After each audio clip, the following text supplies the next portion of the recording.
Lo sgombero, l'ennesimo di una parte di Argine sul Brenta occupata abusivamente da un gruppo di sbandati. Immagini girate da un cittadino che ha voluto testimoniare così l'intervento delle forze dell'ordine.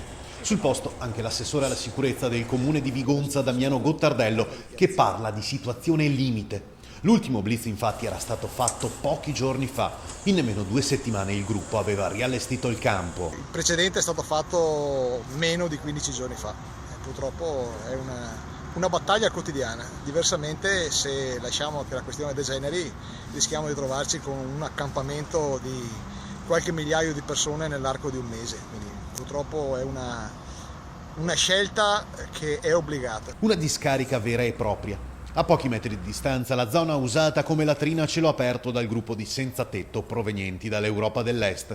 L'unica soluzione per scoraggiare queste presenze è quella di intensificare gli sgomberi. Una volta identificati non possiamo fare altro che lasciarli andare, perché purtroppo sappiamo benissimo che in Italia non va in galera neanche chi ruba, figuriamoci chi sporca. Chi passa per l'Argine ha segnalato la presenza del gruppo. La paura per i cittadini è giustificata dall'atteggiamento di queste persone. Non è possibile che ci siano decine e decine di bottiglie di birra e di lattine. Se tu hai fame e sete, non compri la birra e butti il pane.